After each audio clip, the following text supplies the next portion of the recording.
Magandang araw mga kaibigan.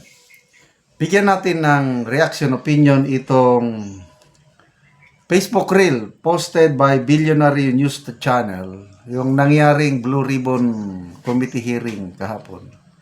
Nakakabilib po itong si Senator Erwin Gatchalian. Walang patumpik-tumpik.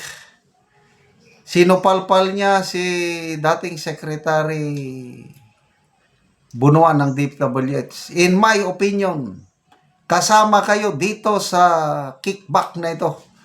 4 years, 3 years na kayong secretary.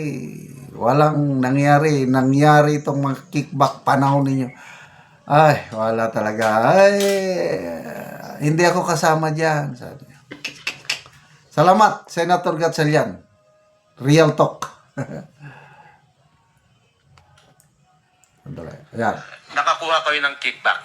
And the fact is, nandito tayo ngayon dito sa hearing because for the last 4 years, pinabayaan yung nangyayari ito under your watch. You're the secretary of the DPWH. 3 years, 2 years, 3 years. Secretary kayo ng DPWH. May mga ghost projects. May 20-25% nangyayari sa ilalim po ng inyong opisina. Kaya ako, personally, ako naniniwala po ako dito eh. Paano ho isang secretary palalampasin nyo itong nangyayari sa atin? Kaya ho tayo nandito sa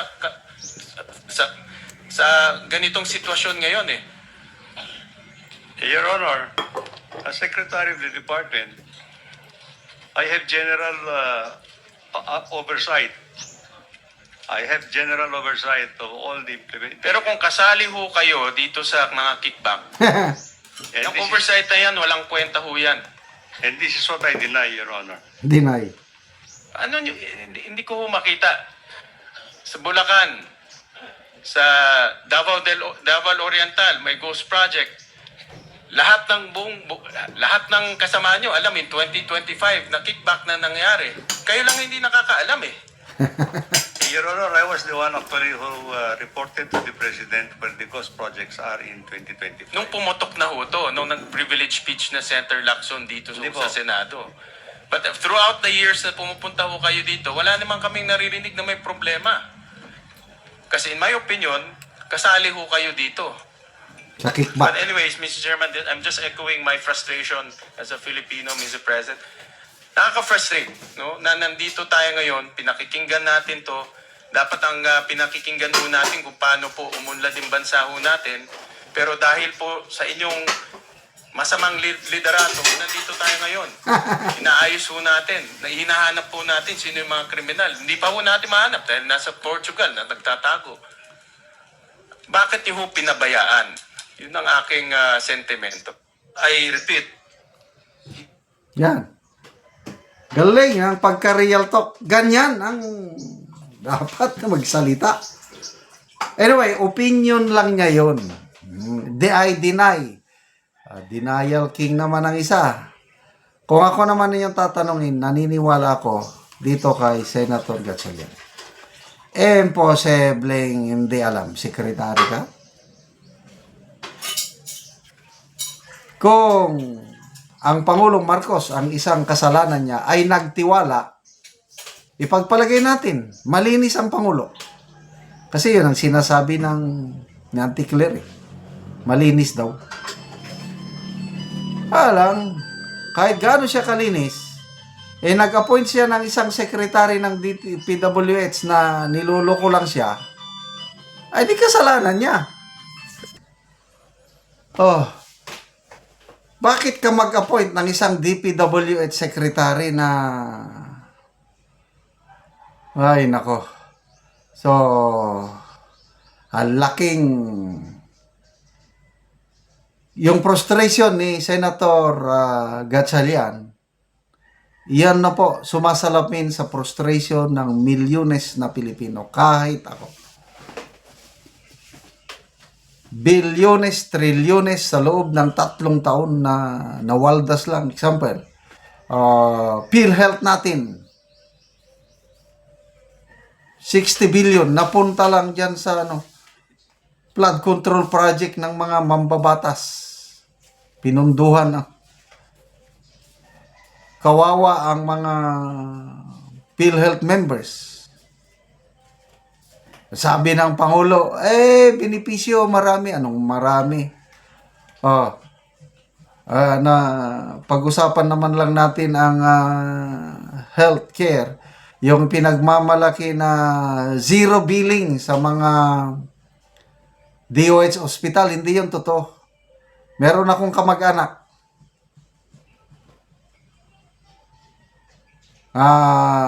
uupirahan ngayong January 24. Bibilhin niya ang mga gamit. Kailangan niya gagastos ng 50,000. Ang zero billing lang sa mga DOH hospital, yun lang, yung serbisyo ng mga doktor, yun lang ang zero billing. Gamot mo, lahat, bibilhin mo, pagkain mo. Kaya, kalokohan yung ipinagmamalaki nila na zero billing sa mga DOH hospital. Huwag kayo maniwala. Anyway, balik tayo dito kay Secretary Bunuan.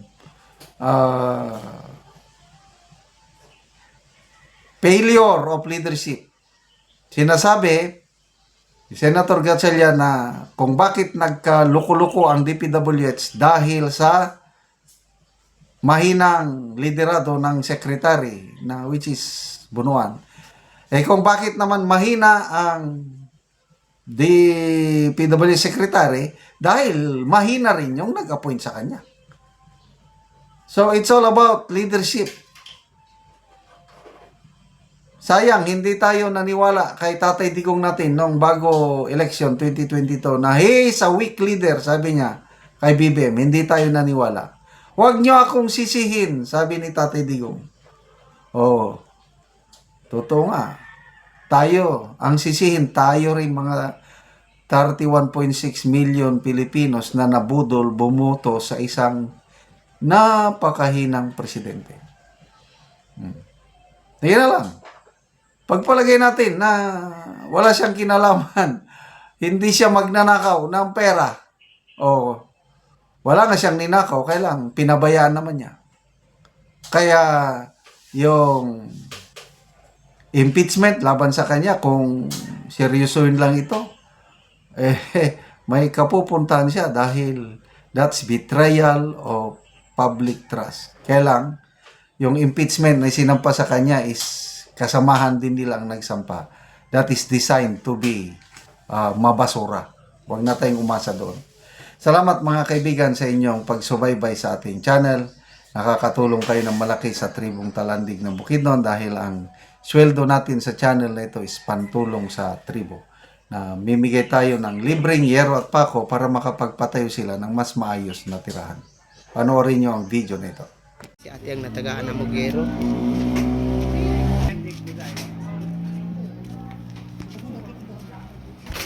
Ano niya ang balay.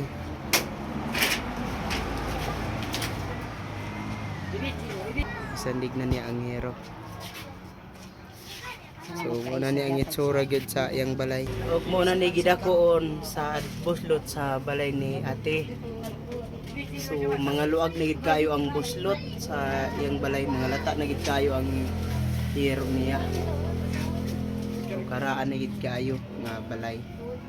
Makita gid nimo nga ano gid ulan na nagyuro. Una ni ang ilang kahintang nila. Sa ilang pagpuyo. Ang ilang mga hero lata na gid kayo. Diri dapit, so sako lang gyud ang ilang giatok dinhi dapita sa ilang dool silang kwarto. So isod gid kayo ang ilang pagpuyo. So karon ti pila naman ni ka tuig ang inyong balay nga lata ng hero og gipang nagatop lang gani mo og sako. 15 na katuig. 15 na katuig ang hero. Oo. So gikuha na lang ninyo ang uban og sako. Ako para nga kuan ma-liptan ang kuan Mm. kanang tulo. May mga eskwela nga kuan. Isod ni kaayo. Na may mga eskwela. So pila ka bukti imong eskwela te? Kuan duha. Duha. Oo. So unsa na yung mga grade? Grade mid 7 o mid 10. So insa dayto inyong panginabuhian? Kuan ka pa nang sitwasyon ra ang yang ba na walay magtrabaho na dayon sa panimalay ang iyang asawa. Sulisod gyud ang ilang panginabuhian. Oo, wala gid kay tungod ra sa pampagitug bugas. Gakalisod pa gani mo palit og bugas. Oo, so salamat. Salamat sa Ginoo nga sa naghatag sa sin. Oo.